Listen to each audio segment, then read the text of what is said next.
এখন হাবিত বিল্লা নামৰ এটা মেকুৰী বাঘ আছিল আৰু বিল্লাই কোনো জীৱ জন্তুকে ভয় নাখাইছিল আৰু কাৰো ওপৰত দয়া ভাবো নাছিল।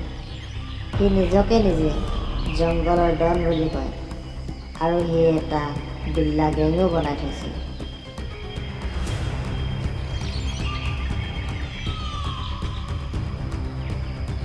কোৱা বন্ধুসকল, মই কোন? তুমি এই জংঘলৰ ডন।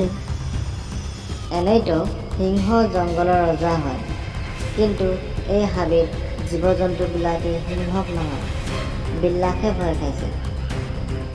বিল্লা গেং যি ৰাস্তাৰে গৈছিল তাত জীৱ জন্তুবিলাকে ভয়ত কঁপি থাকে।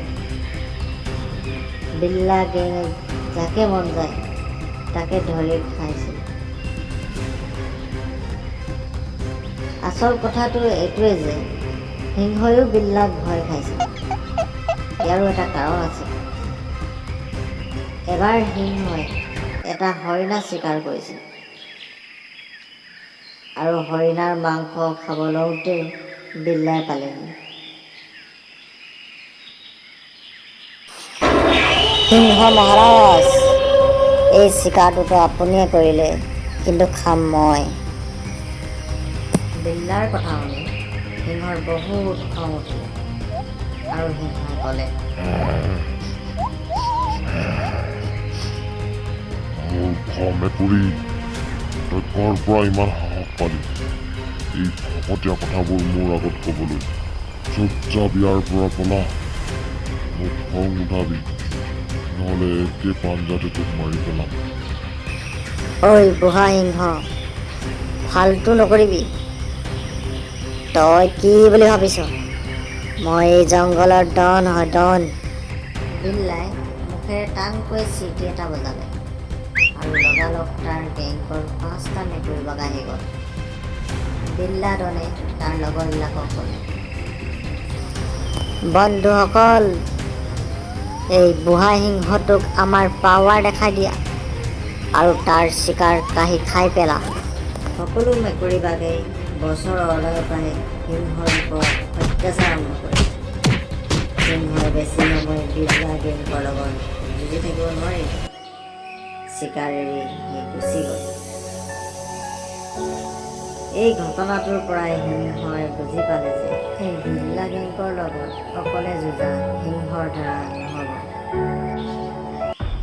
সেইদিনাৰ ঘটনাটোৰ পৰা বিল্লাই বিল্লা গেংকৰ লিডাৰ হৈ জংঘলৰ দাদাগিৰি কৰিবলৈ ধৰিলে।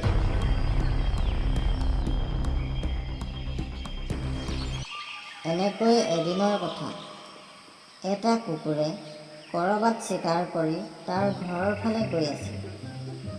ৰাস্তাতে বিল্লা ডন বহি আছিল। কুকুৰটোৱে বিল্লাৰ ফালে চাই মনে মনে আগলৈ গৈ আছিল। তেতিয়াই বিল্লাই কুকুৰটোক ক'লে, ঐ লাজ নাইকিয়া কুকুৰ, চুপচাপ ক'লৈ যাব ওলাইছ? এইফালে শুন। হয় বিল্লা ককাই, কওকচোন কি কথা আছে? তই জান ন জংঘলৰ ডন বিল্লা মই ইয়াত বহি আছোঁ আৰু তই নমস্কাৰ নকৰাকৈ পাৰ হৈ গৈছ। মোৰ ভুল হৈ গ'ল বিল্লা ককাই, মই আপোনাক বহি থকা দেখা নাপালোঁ। মোক ক্ষমা কৰি দিব। ক্ষমাৰ বদলি তই মোক কৰি অনা চিকাৰটো দে আৰু গুচি যা ইয়াৰ পৰা। যা যা। নহয়, মই এই চিকাৰটো ভোকে থকা পোৱালিকেইটাৰ কাৰণে আনিছোঁ। এইটো মোৰ পৰা নল'ব। বিল্লা ডনৰ বেলেগৰ কথা শুনা অভ্যাস নাই। পলা ইয়াৰ পৰা, নহ'লে তোকো চিকাৰ বনাই দিম। আৰু বেচেৰা কুকুৰটোৱে ভয়তে তাৰ পৰা চিকাৰটোৱে গুচি গ'ল। আৰু এনেকৈয়ে বিল্লা ডনে তাৰ কাণ্ডবোৰ কৰি জংঘল সহায় দিছিল। আকৌ এদিনৰ কথা, কেইটামান জীৱ জন্তুৰ পোৱালি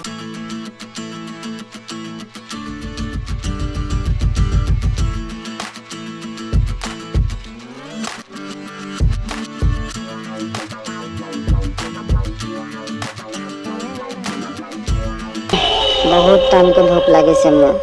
এই পোৱালিকেইটাৰ ভিতৰতে এটা খাব লাগিব। বিল্লাই পোৱালিকেইটাৰ ওচৰলৈ গ'ল আৰু বিল্লাক দেখি গোটেইকেইটা পোৱালি পলাই গুচি গ'ল। কিন্তু এজনী গাইৰ পোৱালি এটা থাকি গ'ল। হা হা হা, পোৱালি আজি তই ক'ত পলাই যাবি? মই তোক আজি খামেই। হা হা হা। মোক নাখাবা আংকল, মই বহুত সৰু হৈ আছো। হা হা হা হা।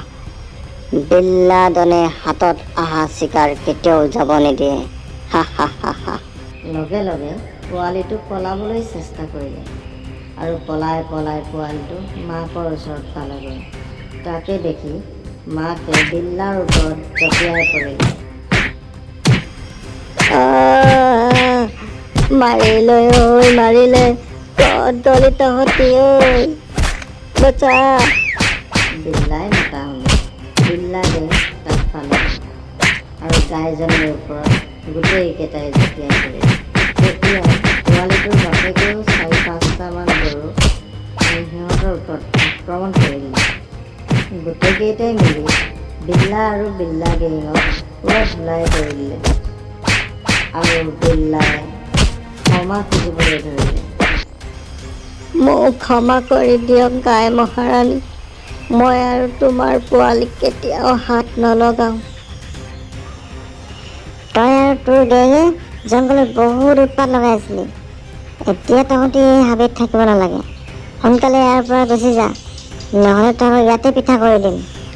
আমাক এৰি দিয়ক মহাৰাণী, আমি এই জংঘল এৰি বহুত দূৰলৈ গুচি যাম। আৰু বিল্লা তাৰ গেঙৰ লগত জংঘল এৰি গুচি গ'ল আৰু তাৰ পাছত জংঘলত আনন্দেৰে জীৱ জন্তুবিলাক থাকিবলৈ ধৰিলে। এই কাহিনীটোৰ পৰা ইয়াকে বুজা গ'ল যে আমাৰ শক্তি আনৰ বেয়াৰ কাৰণে নহয়, আনৰ ভালৰ কাৰণে প্ৰয়োগ কৰিব লাগে। যদি এই শক্তি আনৰ বেয়াৰ কাৰণে ব্যৱহাৰ কৰা হয়, এদিন হ'লেও এদিন ডাঙৰ বিপদৰ সন্মুখীন হ'বই।